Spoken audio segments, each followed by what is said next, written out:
Assalamualaikum warahmatullahi wabarakatuh. Ruang Publik kembali hadir menyapa Anda kali ini bersama saya, Saudara. Muktamar NU ke-35 tahun 2026 ini akan digelar pada tanggal 27 hingga 31 Agustus 2026. Forum 5 tahunan ini adalah forum tertinggi, forum pemusyawaratan tertinggi di tubuh NU untuk memilih Rais Am dan Ketua Umum PBNU. Lantas bagaimana dinamika menjelang Muktamar NU ke-35 tahun ini serta bagaimana masa depan warga Nahdien yang akan datang? Kita akan membahasnya bersama dengan 3 narasumber yang sangat luar biasa sekali. Sudah hadir bergabung bersama kami di Studio 1 TVRI Jawa Timur. Saya akan sapa terlebih dahulu. Di samping saya sudah hadir Profesor Dr. Haji Suparto Wijoyo SHM Hum. Beliau adalah Wakil Ketua Tanfidiyah PWNU Jawa Timur sekaligus Guru Besar Universitas Airlangga. Assalamualaikum Prof. Jojo. Waalaikumsalam Mas. Bangkit. Masya Namanya Allah, bisa bangkit soalnya ya. Kita lebih akrab memanggil beliau ini adalah Prof. Jojo. Terima kasih. Kabar baik? Alhamdulillah semangat semuanya dan memberikan optimisme pada Nahdlatul Ulama untuk berkhidmah kita ini ya. Terima kasih Prof sudah hadir di Studio TVRI Jawa Timur. Di samping Prof Jojo juga hadir bersama kita di Jawa Timur, di Studio TVRI Jawa Timur. Beliau adalah Dr. Heri Cahyo Bagus Setiawan MSM. Beliau adalah founder Santrepreneur Akademi Nusantara dan pembina HIPSIS sekaligus dosen UNESA. Assalamualaikum Gus Heri. Waalaikumsalam warahmatullahi wabarakatuh. Terima kasih Gus sudah bergabung bersama Ruang Publik. Alhamdulillah, ini momen yang sangat baik untuk kita bersama-sama syukuri. Masya Allah. Kabar baik Gus? Alhamdulillah, sehat baik. Di samping Gus Heri juga hadir bersama kita di sini ada Profesor Abdul Mongit MA PhD. Beliau adalah Guru Besar FEB UNESA. Assalamualaikum Prof. Waalaikumsalam. Terima kasih sudah bergabung bersama Ruang Publik. Ya, dengan senang hati ini. Ini kan bagian dari menyambut pelaksanaan muktamar itu. Jadi ini satu yang menyenangkan lah bagi kita semua. Ya. Masya Allah. Terima kasih. Saya akan awali perbincangan ini mungkin dari Prof Jojo terlebih dahulu. Ya.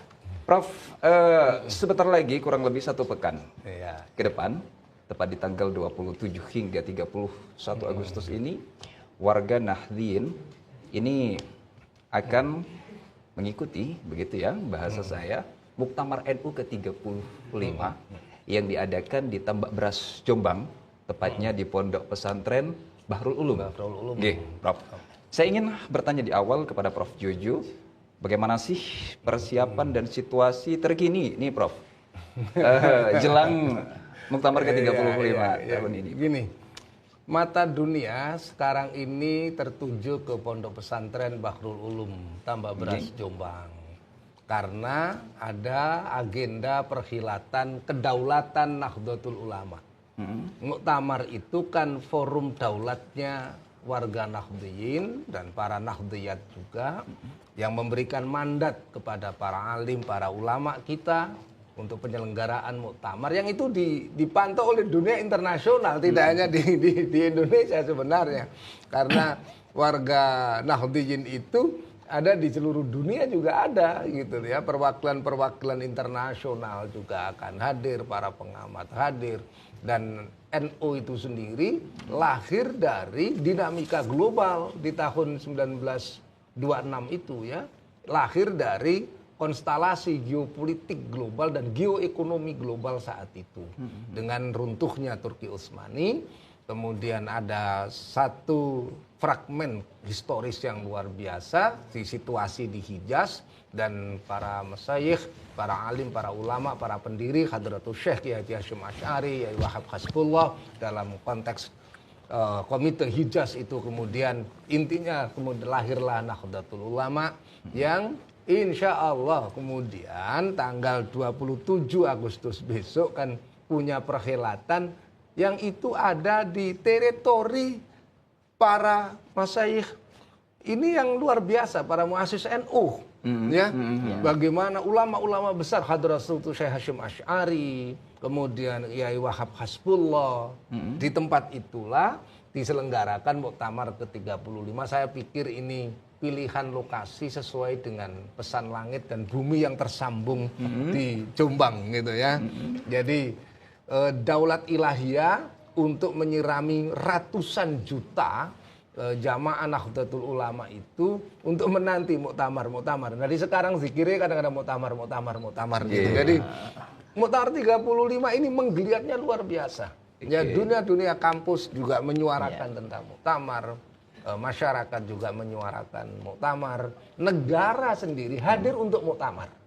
Jadi negara Republik Indonesia ini luar biasa memberikan fasilitasi, support, dukungan untuk mensukseskan penyelenggaraan simbol kedaulatan tertinggi Nahdlatul Ulama yang dinamakan Muktamar ke-35. Dan itu pasti banyak implikasi sosial, politik yang hari dan antropologis bahkan budaya yang hari ini kemudian dibuat sesi ekonomi dulu. Nanti ke depan itu ada politiknya, ada sosiologisnya, ada budayanya, bahkan ada seninya. Ya ada seninya dan itu akan running aja, nanti dialognya bisa running terus ini kan gitu Prof Mungkin sama Gus Heri.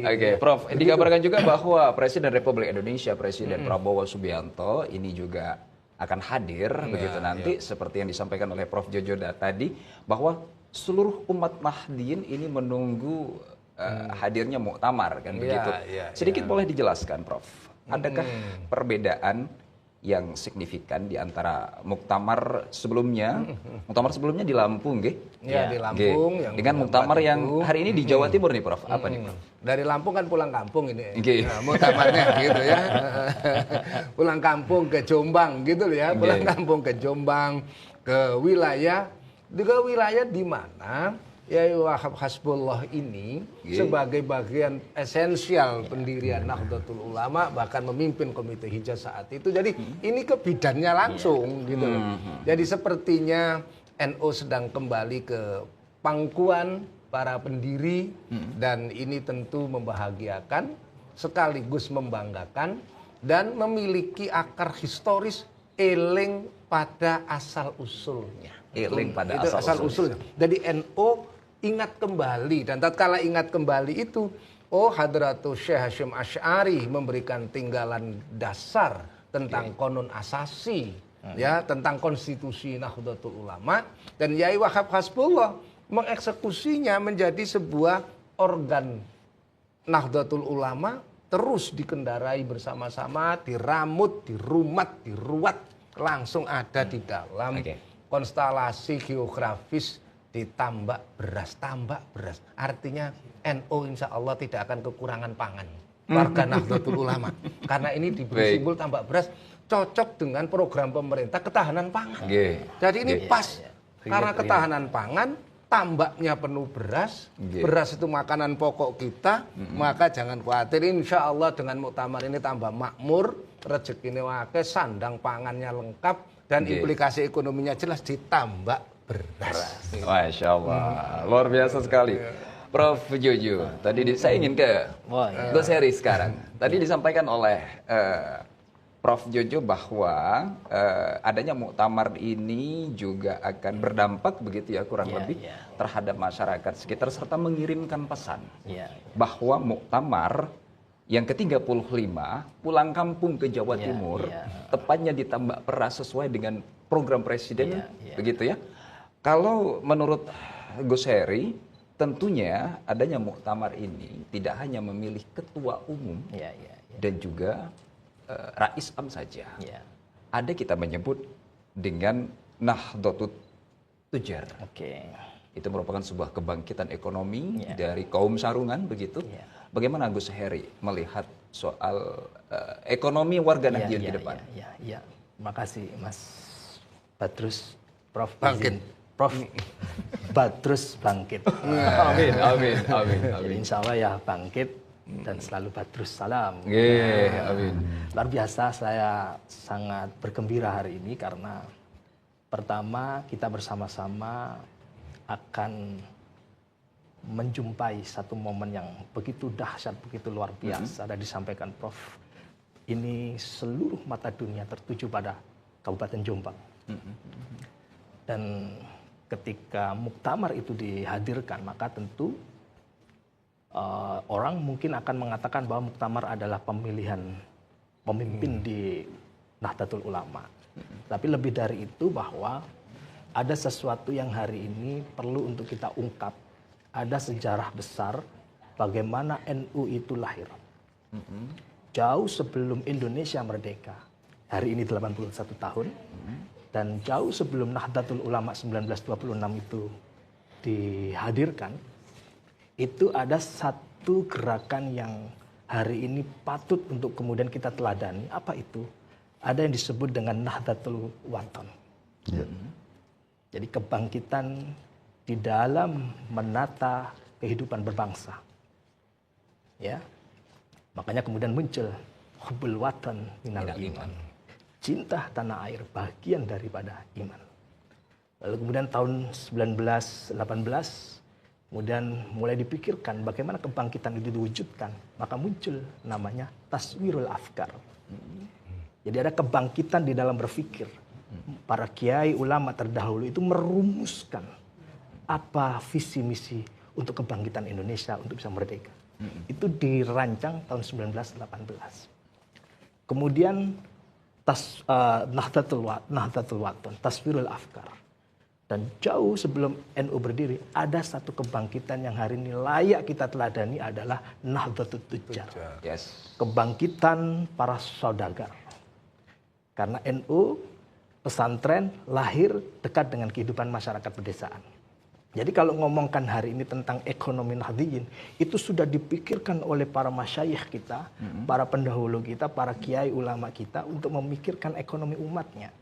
Dan itu diawali oleh Kiai Haji Wahab Hasbullah, kemudian dikonsultasikan dengan Kiai Haji Hashim Asy'ari, lalu kemudian bertemulah dengan sosok yang barangkali hari ini santri NU melupakan itu. Siapa sosok itu, Mas Badrus? Adalah Kiai Haji Hasan Kipo. Orang Surabaya, saudagar, pengusaha besar yang menjadi presiden pertama di NU. Menjadi ketua umum pertama di NU. Itu menjadi catatan sejarah yang luar biasa hari ini harus kita teladani. Apa? Membangun kekuatan ekonomi. Dan berekonomi tidak untuk kepentingan diri, tetapi untuk memikirkan bagaimana ekonomi itu dikontribusikan terhadap perkembangan organisasi. Maka kalau hari ini Prof izin, kita banyak menyaksikan bahwa orang sedikit-sedikit ngaku NU. Setelah ngaku NU kemudian masuk di NU. Setelah masuk di NU, mohon maaf izin, cari makan di NU. Ini keliru. Dan ini harus kita tolak itu. Yang ada sekarang ini kita pikirkan adalah bagaimana spirit Kiai Haji Hasan Kipo yang kemudian dicanangkan oleh Hadratus Syekh, kebangkitan para saudagar dengan Nahdlatul Tujar, itu harus melembaga di dalam tubuh Nahdlatul Ulama. Jadi orang NU yang menjadi pengurus NU wajib berekonomi lalu bisa berkontribusi terhadap perkembangan Nahdlatul Ulama. Karena momentum muktamar itu bukan soal memilih pemimpin, Mas Badrus, tapi bagaimana membangun satu ekosistem yang di situ pada akhirnya ada keberlanjutan. Karena keberlanjutan jamiah ini yang lebih utama daripada sekedar figur siapa yang akan menjadi seorang pemimpin di NU. Baik. Maka menurut saya Nahdlatul Tujar harus kita hadirkan kembali, harus kita teladankan untuk warga Nahdliyin itu bisa berekonomi, berentrepreneur, tetapi kembali kepada pemberdayaan umat untuk mengokohkan ekonomi keumatan melalui Jamiah Nahdlatul Ulama. Keberlanjutan itu lebih penting daripada hanya sekedar muktamar yang kemudian bukan hanya sekedar memilih pemimpin, akan tapi Nahdlatul Tujar itu bisa bangkit setelah muktamar ini. Pertanyaan saya berikutnya, saya ingin ke Prof Mongit. Mampukah Prof warga Nahdliyin bangkit secara ekonomi kalau menurut Prof? Oke, terima kasih. Kita ini sebenarnya harusnya beruntung bahwa pelaksana muktamar ini di Jombang dan di Jawa Timur. Kenapa? Karena secara ekonomi akan terjadi istilahnya short term shock positif terhadap perekonomian. Artinya ada injeksi uang masuk di Jombang dan sekitarnya yang kalau dalam perkiraan itu sekitar 600 sampai 800 miliar dari kegiatan ini. Jadi sangat besar. Dan sekarang pun kegiatan-kegiatan ekonomi sudah dimulai, contoh perbaikan infrastruktur yang dilakukan oleh Kementerian PUPR itu sudah jalan. Nah ini nanti tentu akan memberi dampak yang positif terhadap Jombang dan daerah sekitarnya. Karena apa? Tidak mungkin katakanlah kalau kita bicara tentang penginapan gitu. Penginapan Jombang pasti tidak cukup. Pasti akan lari ke katakanlah ke Nganjuk yang ada tolnya lebih cepat atau ke Mojokerto dan juga mungkin ke Surabaya. Yang itu berarti ada spillover atau apa ya istilahnya? Perembasan ke daerah lain. Karena itu kita harus memanfaatkan ini untuk mendorong perekonomian lokal di Jombang. Dan dengan jumlah injeksi masuk yang begitu besar tentu ini harus menjadi pemikiran kita. Karena ini kan hanya jangka pendek. Mungkin hanya 1 bulan lah. Karena persiapan sebelumnya setelahnya itu mungkin kita anggap aja ya 1 bulan atau setengah bulan. Tapi ke depannya bagaimana kita memikirkan supaya ini tetap terjaga. Artinya bagaimana pemerintah daerah mungkin juga pondok menyiapkan aktivitas ekonomi yang sifatnya nostalgia untuk masyarakat datang ke situ atau dan dikaitkan dengan katakanlah ziarah ke Mbah Wahab itu akan menjadi ekonomi yang terus menerus gitu. Oke, berarti kalau menurut Prof. Mungit adanya muktamar ini merupakan salah satu bukti bahwa Nahdlatul Tujar tadi itu mampu dibangkitkan oleh warga Nahdien. Muktamar belum selesai saja, tadi ada injeksi sekian ratus. Iya. Apalagi nanti setelah muktamar, mungkin begitu ya, Prof. Sekarang saya ingin ke Prof. Jojo berbicara soal kenegaraan, Prof. Berbicara soal bagaimana posisi NU di negara ini adalah organisasi keagamaan masyarakat begitu ya, yang terus mengawal bagaimana persatuan dan kesatuan negara Republik Indonesia. Kalau menurut Prof. Mungit, untuk saat ini dinamika muktamar tengah berlangsung, bagaimana posisi NU ke depan untuk mengawal kebinekaan di negara ini, Prof? Melanjutkan Prof. Mungit tadi, perekonomian umat. Coba NU itu sebenarnya kan rumah besar pesantren itu dulu. Jadi dan pesantren itu satu institusi pendidikan pertama yang tidak pernah berkompromi dengan kolonialisme. Bahkan ini sebagai tantangan dari kaum pribumi saat itu, khususnya yang keagamaan dengan corak-corak pesantren, dan itu pasti mandiri. Pesantren itu mandiri. Dulu itu mesti gak melok lonto. Pesantren gak melok lonto, sudah jelas kan gitu ya. Nah, karena mandiri sampai apa ada. Misalnya lembaga pesantren mewarisi rumah-rumah peninggalan kolonialisme, itu kemudian jadi tempat-tempat pendidikan hari ini. Itu dimenikmati siapa itu? Jadi NU lahir dari satu kondisi di mana sudah berdaya ekonomi umat itu. Sudah punya pesantren. Ini biar orang tidak merasa bahwa NU itu kayaknya nggak punya ekonomi. Jadi kita punya basis besar. Bahkan Hadratul Syekh Hasyim Asy'ari, Yai Wahab Khasbul itu sawahnya berhektar-hektar. Untuk apa? Nyantri orene rek gratis dapat ilmu. Jadi artinya melayani umat dengan sungguh-sungguh gitu ya. Nah, kemudian lahirlah Nahdlatul Ulama, kemudian sejak awal NU itu paling setia dan yang paling menciptakan narasi berbangsa dan bernegara yang hari ini harus di NKRI lah. Bicara hubbul watan minal iman. Itu derajatnya seolah-olah, ya ini seolah-olah ya. Karena teman-teman di Cina, di Eropa, saya ke banyak masjid di sana, Mas Bangkit. Di masjid-masjid di Cina itu ada tulisan hubbul watan minal iman. Dan itu hadis Rasulullah Muhammad SAW menurut pemahaman mereka. gitu loh. Kita beritahu bahwa itu bukan hadis, tapi maqalah Hadratus Syekh Yahya Hasyim Asy'ari. Mereka padahal ya lulusan-lulusan Al-Azhar, imam-imam di masjid-masjid besar di Eropa dan di Cina itu. Ditulis Qubulwatan Minal Iman. Itu adalah maqalah dari Hadratus Syekh Yahya Hasyim Asy'ari. Artinya cinta tanah air itu adalah prinsip kehidupan orang Nahdlatul Ulama.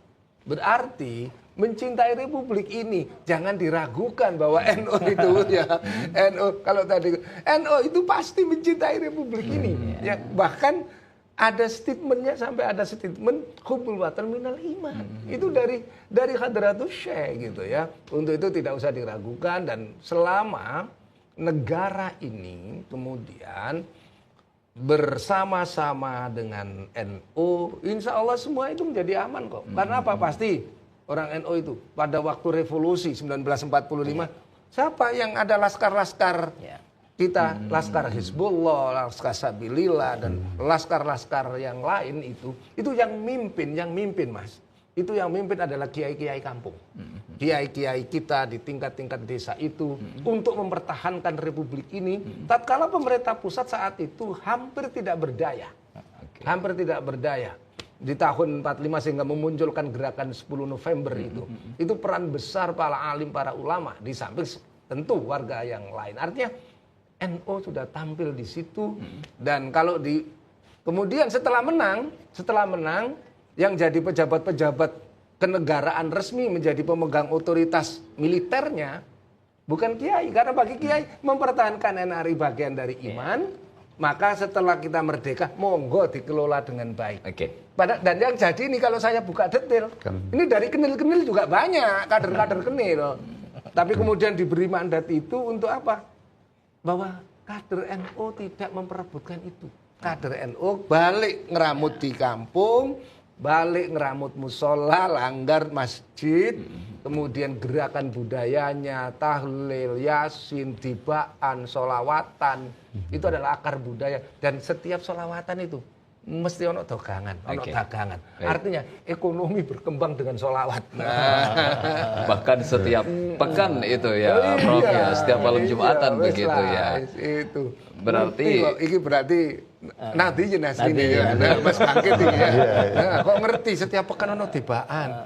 Saya lho ono yasin, ono tahlil, ono tiba, ono solawat. Itu mesti ono jajan. Nah, tatkala ada jajan, orang ngomong, waduh ono orang susah itu kok ono jajan. Enggak gitu, perspektifnya harus gini. Setiap aktivitas keagamaan Nahdlatul Ulama ekonomi berarti berjalan. ada ekonomi yang berjalan. Kalau pertanyaan saya tadi mungkin saya ingin nanti diperjelas lagi Prof terkait dengan posisi NU ini apakah akan terus menjadi mitra strategis pemerintah atau berada di luar sejak pemerintahan? tahun Kita stop dulu Prof. Kita stop dulu, kita akan ikuti iklan berikut ini semakin seru sekali. Jangan kemana-mana, kita akan lanjutkan bersama dengan Prof Jojo, Gus Heri dan Prof Mungin usai jeda berikut ini.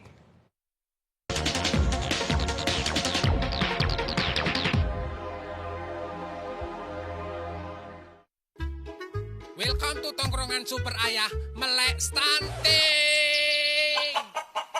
Iki slamet. Nah, iki bejo. Ketika aku Super Ayah kudu aktif stimulasi calon bayi ini. Hi kids, this is your dad and your mom. Yo gak ngono iku, Jo. Super Ayah ngancani periksa kehamilan, sinau masalah nutrisi, sampai pola asuh. Melok mlebu kono lho, Jo. Super Ayah iku nyediakno panganan sehat dan bergizi seimbang. Sing bergizi to, Jo. Super Ayah njogo kebersihan omah mbek lingkungane. Yalah, Jo, asam bom. Ayo cegah stunting demi anak Indonesia. Pemirsa TVRI, yuk cegah stunting. Pencegahan stunting dapat dilakukan sejak dalam kandungan hingga anak usia 1000 hari pertama. Pastikan ibu hamil mendapatkan asupan gizi yang cukup. Berikan ASI eksklusif pada bayi selama 6 bulan pertama. Mulailah empasi tepat waktu. Dengan gizi yang cukup, anak dapat tumbuh dan berkembang dengan optimal. Pastikan anak-anak mendapatkan vaksinasi sesuai jadwal. Pantau pertumbuhan dan perkembangan anak secara berkala. Berikan cinta, perhatian, dan stimulasi kepada anak. Yuk, kita bersama-sama cegah stunting agar anak Indonesia tumbuh sehat dan cerdas.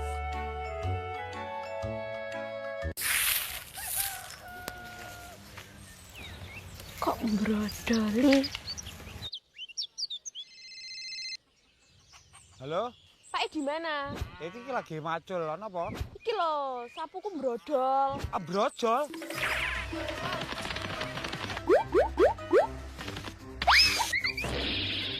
Ana apa, Mas? Bojoku brojol. Wis nggih beda kowe, Mas. Yo. Mas, bensin. Kurang 1.000.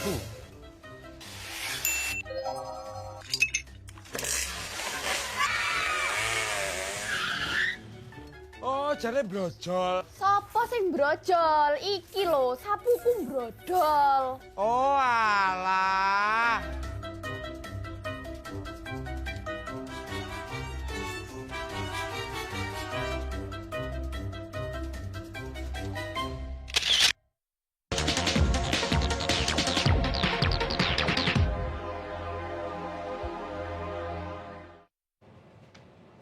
Ya, terima kasih saudara Anda masih bersama kami di ruang publik. Ini semakin menarik sekali perbincangan dan pembahasan saya jelang Muktamar NU ke-35 ini. Kita akan melanjutkan pembahasan ini bersama dengan Prof. Jojo Gus Heri dan juga Prof. Mungit. Ini semakin menarik sekali, Prof. Jojo. Iya, nanti disambung juga. Jadi NU itu bertanggung jawab untuk menjaga NKRI. Ya, karena turut mendirikan dan turut merumuskan Pancasila sebagai dasar negara dan turut merumuskan UUD 45 karena Yai Wahid Hasyim itu sesungguhnya juga perumus inti ya, Pancasila yang kemudian dari Panitia 9 kemudian bisa nerima pencoretan 7 kata saat itu. Loh, itu kalau nggak ada Yai Wahid Hasyim nggak ada kader NU di situ. Ya itu nggak selesai mungkin. Tapi bagaimana Ki Bagus Hadi Kusumo, Kasman Singo Dimejo, beliau-beliau itu kemudian bisa sinergi bersama-sama sehingga terwujudlah Pancasila dalam rumusan hari ini. Kedua, tatkala NKRI ada goncangan, ada gangguan, misalnya agresi-agresi militer Belanda tampil kok.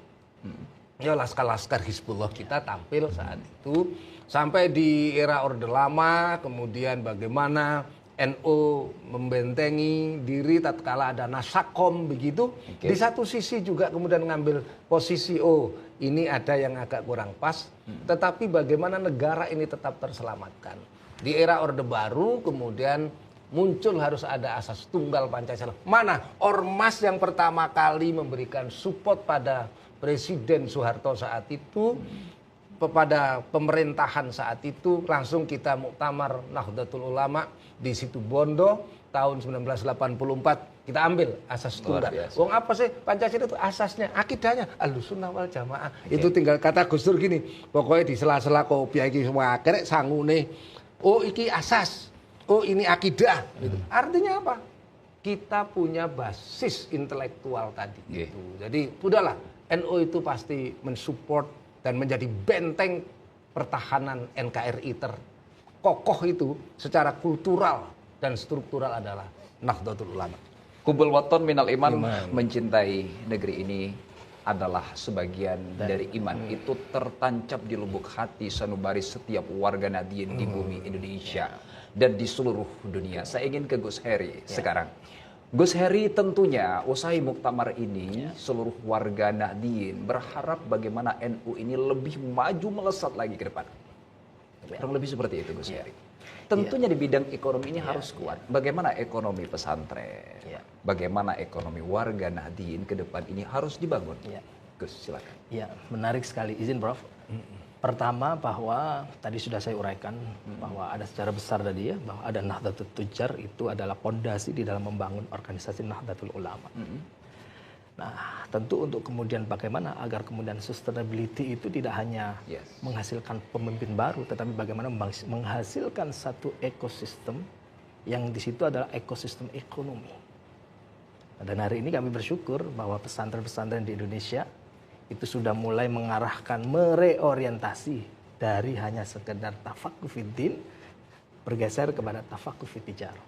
Salah satu contohnya, Prof. Pesantren mandiri dengan usaha ekonominya.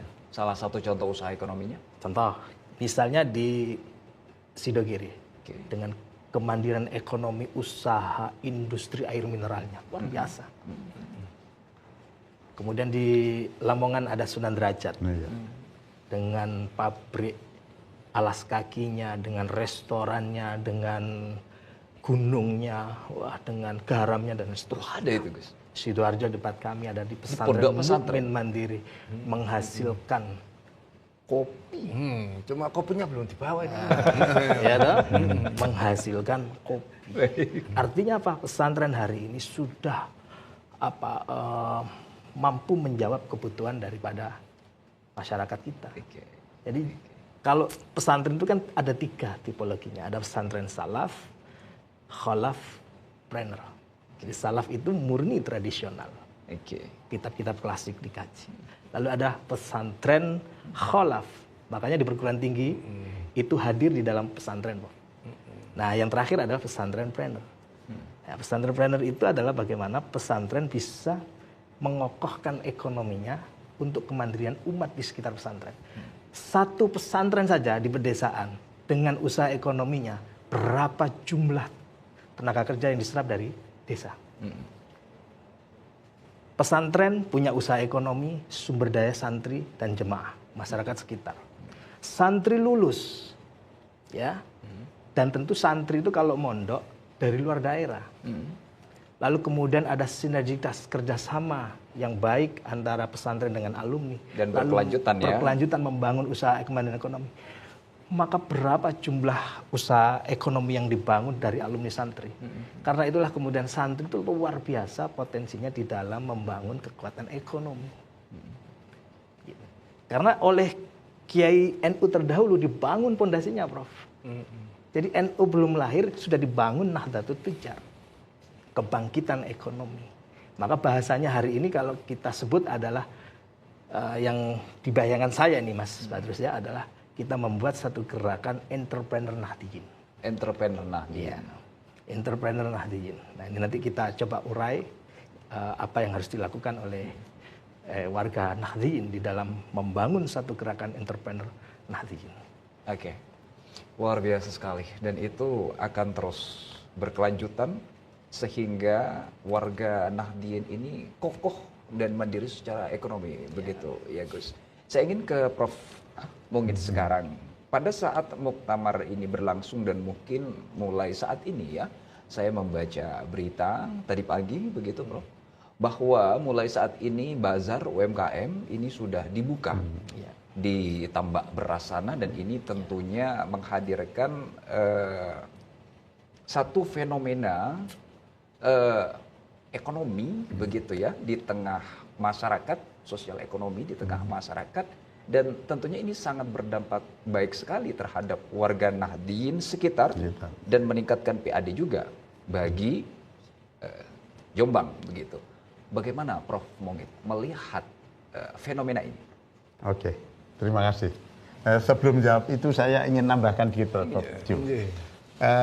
Sebenarnya kalau kita ingat, saya baru saja mengikuti penjelasan dari Profesor Kiai Asep dari Amanatul Ummah bahwa peran santri khususnya di Jawa Timur di Jombang itu ada namanya Pak Ud atau Hasim,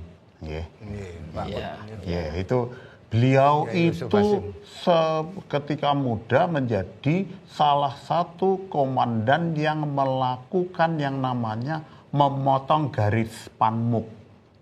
Ya itu garis panmuk itu garisnya Belanda tentang wilayah yang akan dibagi-bagi.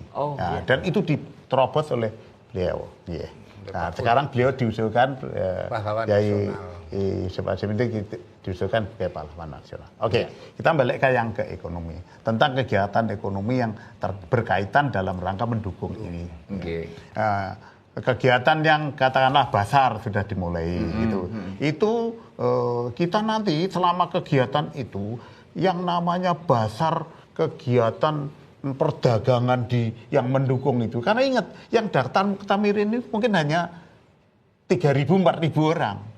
Tapi yang namanya muhibin dan ada istilah lagi yang kemana Romli, rombongan lillahi ta'ala. Pokoknya datang ke situ untuk ya datang makan, meramaikan, dia tidak terlibat dalam kegiatan. Yang penting belanja kan gitu ya. Itu dampaknya terhadap ekonomi lokalnya pasti sangat luar biasa kan. Karena itu saya menganggap ya mengharapkan juga bahwa ini istilahnya bisa terus gitu loh. Kalau sekarang ini 100%, nanti katakanlah setelah Muktamar 1 bulan dibuka buat fasilitas kata museum Muktamar di pondok situ. Orang datang ziarah ke Mbah Wahab. Nah, itu ekonomi akan muter terus kan gitu ya. Itu. Jadi itulah harapan. Dan yang namanya UMKM, kalau UMKM tentang yang souvenir itu terus terang yang lokal kurang, karena itu memang sudah ada UMKM di daerah lain yang khusus kayak begitu gitu. Iya, ada Jakarta itu masuk ke situ dan itu menggerakkan ekonomi yang cukup besar. Cuma yang kuliner itu pasti lokal. Ya, kalau kuliner itu lokal. Karena itu kita berharap sekarang teman-teman yang punya restoran di sekitar pondok itu harus mengupgrade lah, dalam arti mungkin dari sisi hygienic-nya, juga dari servisnya dan juga kalau bisa ya kehalalannya kan gitu ya. Gitu. Karena itu saya meyakini bahwa ini adalah bukan sekedar muktamar milih pemimpin. Ini adalah proses ekonomi besar yang terjadi di Jombang dan sekitarnya yang tentu berdampak kepada perekonomian lokal Provinsi Jawa Timur dan juga harapannya juga nanti kalau kaitannya dengan Gus Heri tadi tentang kemandirian pesantren, mungkin bagaimana teman-teman dari Wan Pesantren dan Produk itu bisa mendukung untuk terlibat gitu, yang di Jawa Timur ini dibawa semua pesantren-pesantren yang punya kegiatan ekonomi yang bagus, karena kita ini sekarang alhamdulillah ya untuk Jawa Timur ini kepemimpinan Bu Khofifah ini terus terang perhatian terhadap pesantren sangat luar biasa. Sangat luar biasa dan sebenarnya yang diberikan pemerintah terhadap pesantren terlalu kecil kalau dibandingkan dengan perjuangan dulu. Berapa kiai dulu yang menghabiskan pesantren, yang menghabiskan telonya, padinya untuk membiayai para pejuang kita. Karena itu kita harap momentum Muktamar ini juga menjadi momentum kebangkitan ekonomi pesantren dan juga umat. Baik. Prof, mungkin terima kasih. Sekarang saya ingin ke Prof Jojo. Dari tadi kita berbicara dan berbincang terkait dengan ekonomi warga Nahdien, disampaikan juga ekonomi pesantren tadi sama Gus Heri. Kita sudah menyimak dengan sangat baik dan tentunya ini sangat bermanfaat sekali bagi seluruh warga Nahdien yang menyimak dialog kita di siang ini. Saya ingin berbicara tentang muktamarnya sekarang, Prof Jojo. Kalau dibandingkan dengan muktamar ke-34 di Lampung 5 tahun yang lalu di tahun 2021, saat ini mungkin sedikit berbeda. Prof, kalau dulu ini ada 2 poros utama, ada Kiai Haji Said Akil, begitu, dengan Gus Yahya. Di muktamar kali ini saya melihat ini banyak sekali figur-figur yang akan muncul untuk mencalonkan diri menjadi ketua umum, begitu. Bagaimana kalau Prof Jojo melihat soal ini? Apakah ada yang berbeda nanti di muktamar yang ke-35 ini? Muktamar ini sebenarnya kan satu episode yang kalau dalam bahasa talenta anak muda mungkin selebrasi kultural dan struktural yang berpadu dalam satu wadah muktamar. Jadi muktamar itu bagi orang itu bagian dari selebrasi loh ya. Bagian dari selebrasi bagaimana? Kultural, bagaimana kemudian berbondong-bondongnya orang untuk hadir, golongan Romli itu paling banyak itu. Oh, itu paling banyak sejak saya dulu kecil itu kalau ada muktamar sampai ke situ Bondo gitu ya. Sampai kemana itu urusan datang nggak ngerti tema muktamar. Tapi apa? Kita tetap datang, turut memeriahkan apa yang terjadi di Cipasung, misalnya di Tasik. Semua orang rame, drum bandnya rame meriah kan gitu tuh. Orang datang ini menjadi gerakan budaya. Ada peradaban drum band, orang jualan, souvenir, merchandise. Ini semua kan udahlah. Dan yang jualan merchandise itu mulai dari Sabang sampai Merauke. Ini teman-teman Jakarta, teman-teman Bandung sudah siap-siap bawa kendaraan ke sini untuk berdagang. Semua itu. Andai saja laris, alhamdulillah. Kalau pas-pasan, itu paling tidak barokahnya itu sudah silaturahmi. Gitu ya. Dan yang kedua, secara struktural, kemudian orang melihat ini adalah fenomena yang pembibitan kader NU. Jangan khawatir, nanti itu siapapun ketua PBNU, siapapun yang jadi Rais Am, yang jadi ketua umum Tanfidiyah PBNU, itu sebenarnya proses hilirisasi kultural ini. Proses hilirisasi kultural ini, bahwa ya? apa? Nggak akan kekurangan calon. Sekarang simak saja ya. Iya. Mana kader-kader NU yang tidak bisa memimpin? Tidak ada. Orang NU itu bisa memimpin. Mulai urusan jenazah, ya toh, sampai urusan bernegara. Jangan diremehkan loh. Kalau untuk kampung ada orang meninggal, di kampung ada orang nikah, di kampung ada orang sunatan, di kampung ada orang hajatan, perlu maca doa, perlu MC, perlu pengajian, perlu ngaji. Loh ini kalau nggak ada orang, seperti apa kultur semacam ini?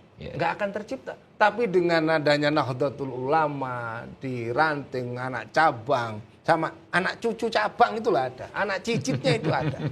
Di setiap langgar, musola, terbangun itu. Dan tatkala kulturnya tinggal, oh nanti figur-figur saya tidak mau digiring dulu oleh Bangkit. Oh, ini posisinya di mana? Tidak bro. Nah, saya bukan bermaksud menggiring. Ada beberapa calon iya. Tadi ada beberapa calon tentu, dan semua calon saya yakin melalui seleksi. Seleksinya di NU itu ada seleksi langit dan seleksi bumi. Ya, ada seleksi langit dan seleksi bumi. Penentuan ini hasil istikharah besar. Jangan dikira ini terus ini. Duh, kalau dari sudut pandang infrastruktur saat itu, apa betul ditambah beras memenuhi persyaratan infrastruktur? Oh, andai saja orang ngomong belum memenuhi, karena belum memenuhi dipilih dicek dipenuhi. Duh, kan gitu kan? Akhirnya dipenuhi. Tambah beras, tambahnya berarti ikannya banyak, berasnya juga akan melimpah. Jangan khawatir, sumber pangan akan ada sesuai dengan program Astacita Presiden. Jadi cocok.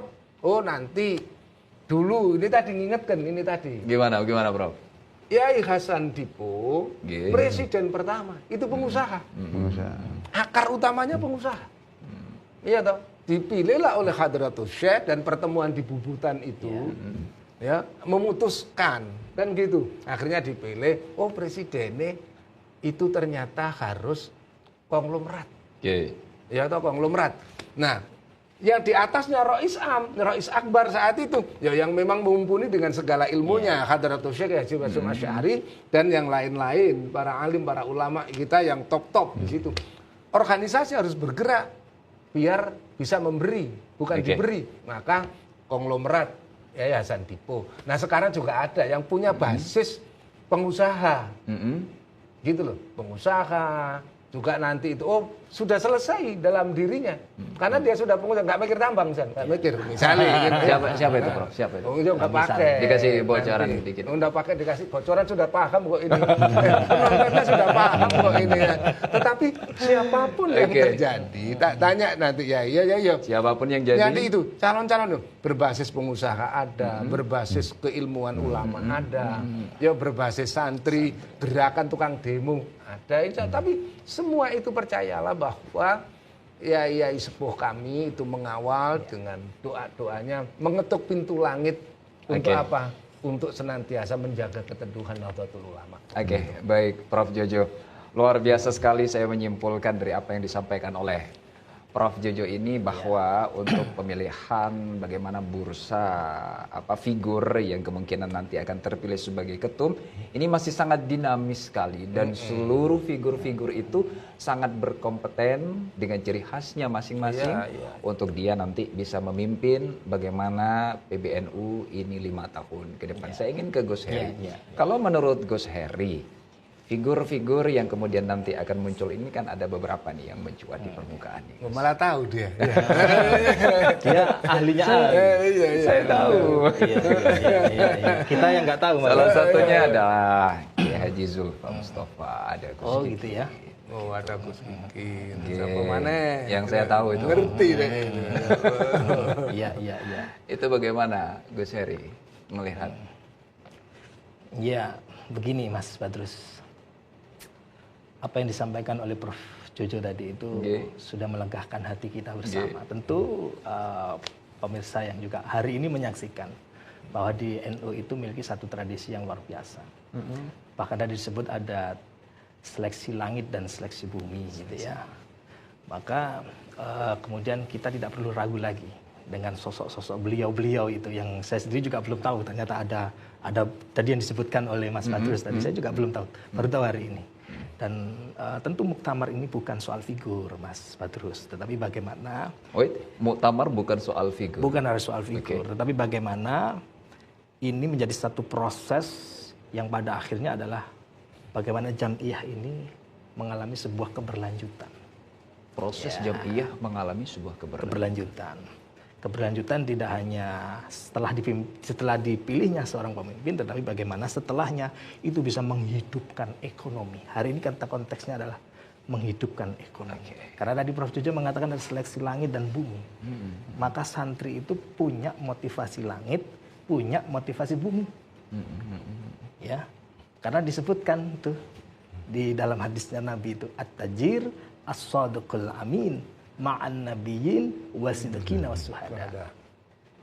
Para saudagar, pengusaha itu dijamin masuk surga bersama Rasulullah dan para syuhada.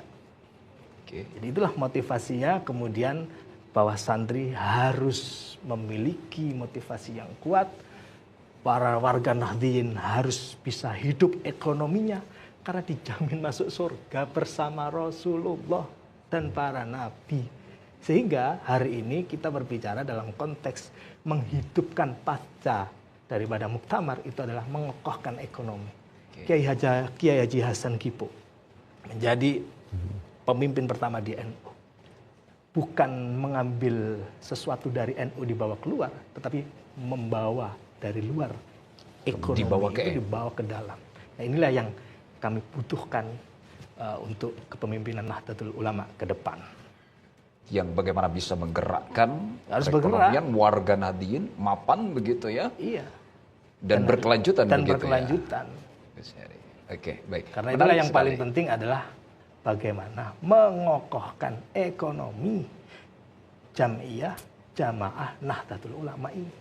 Baik. Ya, karena pada akhirnya seluruh umat manusia itu berhadapan dengan ekonomi. Oke. Baik. Dan NU sudah siap dengan itu.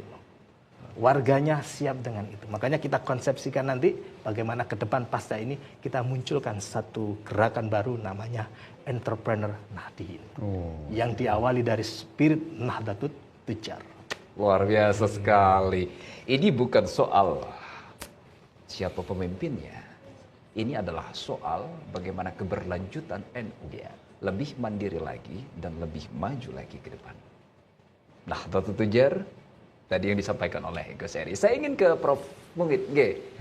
Prof Mungit ini luar biasa sekali tadi menyimak apa yang disampaikan oleh Gus Heri dan juga Prof Jojo begitu. Kalau Prof Mungit sendiri bagaimana melihat terkait dengan muktamar yang akan berlangsung ini?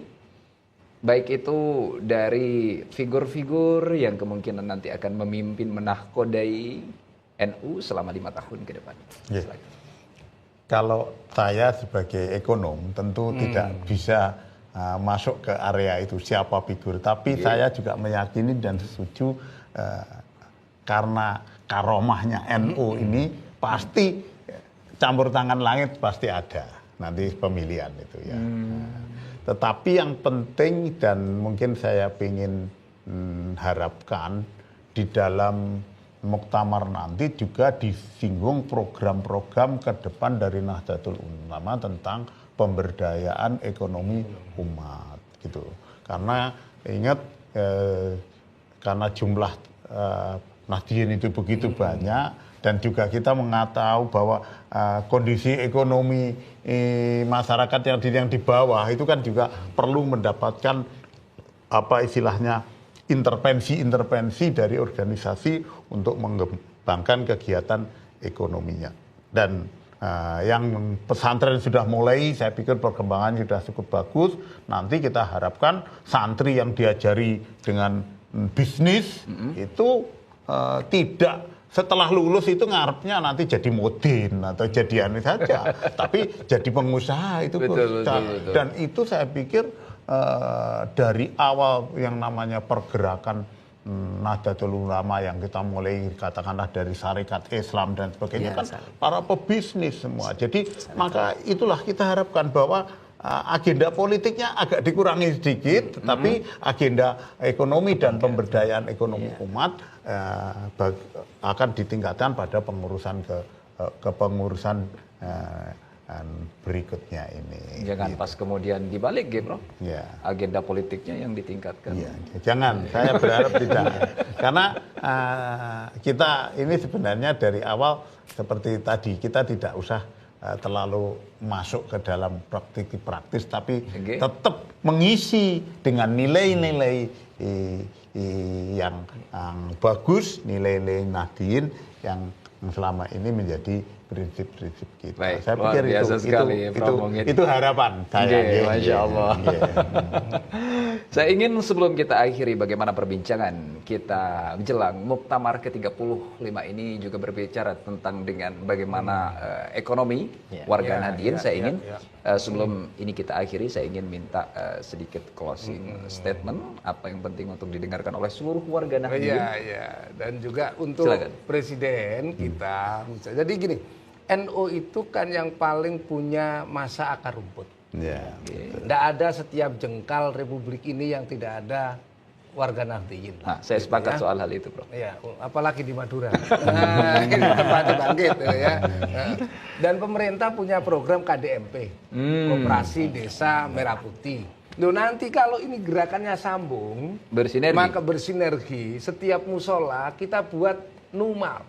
NO Mart misalnya, ya, ada misalnya ada NO Mart itu bekerja sama dengan KDMP di desa itu, maka KDMP itu di tingkat desa, maka tingkat dusunnya itu ada NO Mart, NO Mart, maka seluruh produksi pertanian dari kaum Nahdliyin dan para Nahdliyat dengan kreativitas apa itu misalnya kue-kue di setiap rumah tangga misalnya, itu bisa menjadi agensi. Mari kita jadikan tempat-tempat peribadatan kita itu adalah agen-agen ekonomi. Ibadahnya jalan, ekonomi jalan. Begitu ya, Bro. Sehingga apa? Wong sebelum ada MBG loh, kita sudah ada Jumat Barokah itu wong-wong muslimat itu ya bagi-bagi di musola-musola kan gitu tuh. Setiap Jumat di masjid-masjid kita juga ada berbagi. Artinya apa? Program semacam ini gerakan kulturalnya menjadi bersambung dengan gerakan KDMP. Artinya kita ini loh siap mensupport programnya Presiden KDMP. Orang lain silakan ngeritik. Tapi bagi kami yang di Nahdlatul Ulama sebenarnya bisa mensinergiskan itu menjadi bagian dari Numart. Dan KDMP sehingga bersinergi dengan pemerintah. Iya, kan akhirnya jalan semua toh ekonominya dan begitulah bahwa NU hadir untuk sama-sama membangkitkan Mas Bangkit secara ekonomi bersama umat kan gitu ya. Sedikit Gus Heri, sedikit closing statement, sedikit saja silakan Gus. Ya begini, izin Prof. Saya melihat bahwa pengusaha-pengusaha Nahdliyin ini masih berjalan sendiri-sendiri. Ya, ini pesan penting ini untuk teman-teman pengusaha Nahdliyin. Masih berjalan sendiri-sendiri. Artinya yang namanya kebersamaan ini kan menjadi sangat penting ya, Prof ya. Bahwa NU hadir karena ada gerakan Nahdlatul Tujar tadi. Sehingga jangan sampai kemudian teman-teman ini yang dari Nahdliyin ini itu usahanya sendiri-sendiri. Tetapi kalau bisa dengan momentum muktamar ini kita mulai bagaimana agar menjadikan satu usaha bersama. Ya suppliernya dari warga NU, yang distribusi ya warga NU, konsumennya, yang mengkonsumsi warga NU, gitu kan, yang menghitung uangnya nanti ya warga NU. Oke. Nah sehingga kalau ini kita satukan, makanya saya ingin membuat ada gerakan entrepreneur Nahdliyin itu adalah bagaimana menyatukan. Tadi kan ada romli ya, rombongan lillahi ta'ala itu. Jadi jangan sendiri-sendiri, tapi harus bisa bersama-sama. Apapun yang dihasilkan dengan kebersamaan pasti akan menghasilkan sesuatu yang terbaik. Luar biasa. Dan itu sudah diteladankan oleh spirit Nahdlatul Tujar yang pada akhirnya kemudian membangun sebuah koperasi. Jadi berangkat dari bawah. Ya kan? Oke. Nah. Oke, baik, luar biasa sekali. Gus Heri, sedikit saya ingin ke Prof. Mungit, sedikit saja closing statement. Oke. Saya menghimbau pada para Nahdliyin untuk hadir dan membawa uang dan belanja di kegiatan itu. Karena itu sangat penting mendukung ekonomi ini, dan tentu ini akan menjadi semacam semangat untuk saling membantu dan membangun perekonomian di Jombang. Disarankan jangan bawa bekal dari rumah, bekalnya beli di lokasi. Di lokasi. Begitu, Dan uangnya yang banyak. Tidak harus bawa uang, nggak apa. Krisnya itu juga bisa dimanfaatkan, gitu. Oke, baik. Terima kasih. Prof. Mungit, terima kasih sudah hadir bersama kami di Ruang Publik. Terima kasih juga Gus Heri, terima kasih Prof. Juju atas pemberian penjelasan dan juga wawancara yang sangat bermanfaat sekali tentunya bagi kita semua di sini dan juga seluruh warga Nahdliyin menjelang muktamar yang ke-35 di Tambak Beras Jombang ini. Bersama-sama kita sukseskan muktamar yang ke-35 ini. Dan semoga warga Nahdliyin terus semakin maju, berkembang baik di dunia pesantren dan juga ekonomi seluruh warga Nahdliyin, bahkan di akar rumput juga. Terima kasih. Dan saudara, sampai jumpa di Ruang Publik berikutnya. Saya Badrus Bangkit, pamit undur diri. Terima kasih atas kebersamaan Anda. Wassalamualaikum warahmatullahi wabarakatuh. Waalaikumsalam warahmatullahi wabarakatuh.